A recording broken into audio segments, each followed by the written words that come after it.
Presiden Prabowo Subianto bertemu dengan Presiden Rusia Vladimir Putin.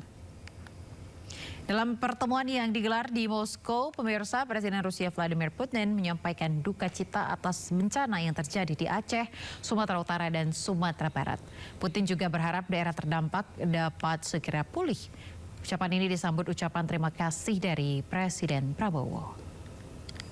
Mulia Bapak Presiden, teman-teman yang Мы договаривались об этой встрече. Я помню, у нас есть определенные и серьезные планы развития наших отношений. Но прежде всего, конечно, я хотел бы выразить слова соболезнования и сочувствия в связи с наводнением и с жертвами, с которыми столкнулся ваш народ и ваша страна. Kedatangan saya hanya untuk konsultasi, tetapi sekarang sebetulnya hanya untuk mengucapkan terima kasih karena hubungan antara Rusia dan Indonesia sebetulnya bagi kami sekarang berada di tingkat yang sangat baik. Wakil Wali Kota Bandung Erwin jadi tersangka kembali di Sindo Prime bersama saya Aya Nufus. Pemirsa, Kejaksaan Negeri Kota Bandung menetapkan Wakil Wali Kota Bandung Erwin dan anggota DPRD Kota Bandung Rendiana Awangga sebagai tersangka. Keduanya diduga terlibat kasus penyalahgunaan wewenang tahun 2025. Wakil Wali Kota Bandung dan anggota DPRD Bandung ditetapkan sebagai tersangka dalam korupsi pengadaan barang dan jasa. Akibatnya, Awang dan Erwin dikenakan pasal 12 UU nomor 31 tahun 1999 tentang pemberantasan korupsi. Meski demikian, Kejaksaan Negeri belum menahan kedua tersangka dan telah mencekal keduanya untuk berpergian. Berdasarkan dua bukti cukup, tim jaksa penyidik pada bidang tindak pidana khusus Kejaksaan Negeri Kota Bandung telah meningkatkan status pendidikan umum ke tahap pendidikan khusus dengan menetapkan dua orang tersangka, yaitu satu saudara E selaku wakil wali kota Bandung aktif berdasarkan surat penetapan tersangka. Komisi Pemberantasan Korupsi menetapkan Bupati Lampung Tengah Ardhito Wijaya sebagai tersangka dalam kasus suap gratifikasi proyek di lingkungan daerah Lampung Tengah. 5 orang ditetapkan sebagai tersangka. Selain Bupati Ardhito Wijaya, RFP adiknya pun menjadi tersangka. Ardhito ditangkap KPK dalam sebuah operasi tangkap tangan di Lampung Tengah. Kelima orang yang ditetapkan sebagai tersangka seluruhnya telah mulai diperiksa sejak tiba di Jakarta pada Rabu malam kemarin. Dalam OTT ini, KPK juga turut menyita barang bukti sejumlah uang tunai dan logam mulia emas seberat 850 gram. Setelah ditemukan kecukupan alat bukti, KPK menetapkan 5 orang sebagai tersangka, yakni 1. Saudara Awe selaku Bupati Lampung Tengah periode 2025-2030, 2. Saudara RHS selaku anggota DPRD Lampung Tengah, 3. Saudara RNP selaku adik Bupati Lampung Tengah, 4. Saudara ANW selaku PLT Kepala Badan Pendapatan Daerah Lampung Tengah sekaligus kerabat dekat Bupati. 5. Saudara MLS selaku pihak swasta atau Direktur PT EM. KPK selanjutnya melakukan penahanan terhadap para tersangka untuk 20 hari pertama sejak tanggal 10 sampai dengan 29 Desember 2025. Bupati Lampung Tengah Ardhito Wijaya tiba di Gedung Merah Putih KPK pada Rabu malam usai dirinya terjaring dalam operasi tangkap tangan KPK. Ardhito terlihat mengenakan jaket dengan bertopi putih dan menyeret koper. Ardhito langsung digiring menuju lantai 2 untuk pemeriksaan lebih lanjut.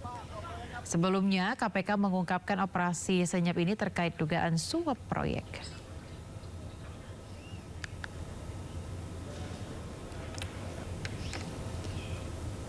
Bencana banjir bandang dan longsor di Sumatera Barat, Sumatera Utara, dan Aceh menyatukan bangsa Indonesia. Pemirsa, bantuan pun diberikan dari seluruh penjuru Nusantara.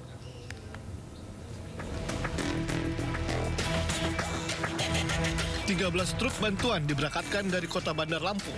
Truk ini membawa 3.000 kasur, pakaian, makanan dan uang tunai senilai 350 juta rupiah berangkat menuju Aceh, Sumatera Barat dan Sumatera Utara. Untuk memastikan bantuan tepat sasaran, Pemkot menugaskan 3 pejabat untuk memimpin misi kemanusiaan ini. Di backup 36 personel gabungan TNI Polri, Satpol PP, BPBD yang siaga di garis depan penyaluran. Dan ini semua kita berikan kepada seluruh masyarakat yang terkena bencana Aceh, Medan, dan juga Sumatera Barat. Sementara itu, pemerintah Kabupaten Tangerang menyalurkan bantuan uang tunai senilai 1,5 miliar rupiah. Bantuan ini diberikan melalui Palang Merah Indonesia. Membawa untuk tahap pertama kita bawa sebesar 1,5 miliar. 1,5 miliar dan kita mohon bantuannya ini akan diserahkan kepada PMI Pusat melalui PMI. Palang Merah Indonesia menerima bantuan bagi korban bencana di Pulau Sumatera. Kapal milik PMI pun berangkat menuju lokasi bencana dengan membawa bantuan setiap 2 minggu sekali. Samping itu juga kita menerima bantuan logistik dalam bentuk barang. Kita punya gudang sebelah menampung itu. Karena tiap 2 minggu kita harapkan karena kapal tidak membawanya ke sana. Kapal sekarang ada di Aceh, Medan dan Aceh. Saat ini pengungsi membutuhkan bantuan berupa makanan, pakaian, dan air bersih. Stok obat-obatan pun sudah menipis dan sangat dibutuhkan para pengungsi. Tim Liputan iNews melaporkan. Pemirsa, niat selebritas membantu saudara-saudara yang sedang terkena musibah di Sumatera ternyata berbuah kritikan dan nyinyiran dari sejumlah pihak, mulai dari anggota dewan yang terhormat hingga pejabat.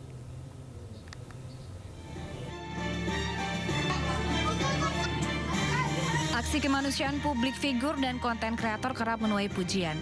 Namun kali ini donasi miliaran rupiah yang telah disumbang pada korban bencana Sumatera justru menjadi kontroversi.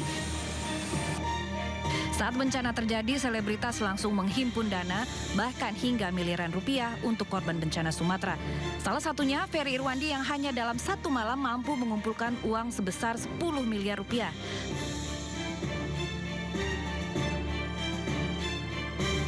Bantuan kemanusiaan Ferry Irwandi ternyata tidak hanya mendapat acungan jempol, tetapi juga sindiran pedas dari seorang wakil rakyat. Sindiran datang dari Endi Patwijaya, anggota Komisi 1 DPR. Dalam rapat Komisi 1, ia membandingkan donasi 10 miliar rupiah dengan bantuan pemerintah yang berjumlah triliunan rupiah. Tidak hanya itu, di tengah kesibukan konten kreator menyerahkan bantuan di daerah terdampak bencana, Menteri Sosial Saifullah Yusuf muncul dan menyinggung terkait aturan donasi. Menurut Gus Ipul, penggalangan donasi sebaiknya meminta izin pada pemerintah. Setelah memancing kegaduhan publik, tak lama Gus Ipul meralat pernyataannya. Ia menegaskan izin pengumpulan dana kebencanaan bisa diajukan belakangan. Sesuai peraturan Menteri Sosial, penggalangan donasi memang tidak bisa sembarangan. Tertulis dalam aturan, donasi tidak boleh dikumpulkan atas nama pribadi. Selain itu, donasi juga wajib mengajukan izin sesuai wilayah. Bila terkumpul di atas 500 juta rupiah, maka donasi itu harus diaudit untuk pertanggungjawaban. Kritikan dari pejabat tentu saja bisa membuka mata terkait pentingnya regulasi. Namun aksi gerak cepat solidaritas masyarakat muncul agar korban bencana bisa segera ditangani tanpa harus tersendat-sendat dalam proses regulasi panjang. Tim Liputan iNews melaporkan.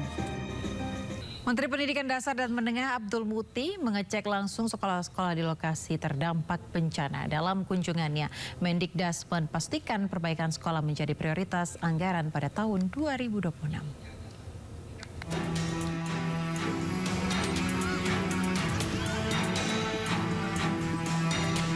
Beginilah kondisi SD Sekoci di Dusun Sukaramai, Kabupaten Langkat, Sumatera Utara.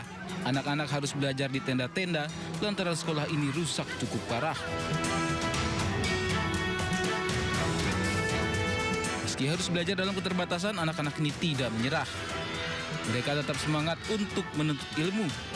Menteri Pendidikan Dasar dan Menengah Abdul Muti datang ke SD ini. Kedatangannya untuk memberikan semangat kepada mereka. Tak hanya itu, Mendikbud juga menekankan bahwa sekolah ini akan mendapat prioritas khusus untuk perbaikan pada tahun anggaran 2026. Ini kan kami masih dalam proses pendataan ya, tapi kami sudah mengalokasikan untuk bantuan revitalisasi sekolah ini nanti kita anggarkan untuk tahun 2026.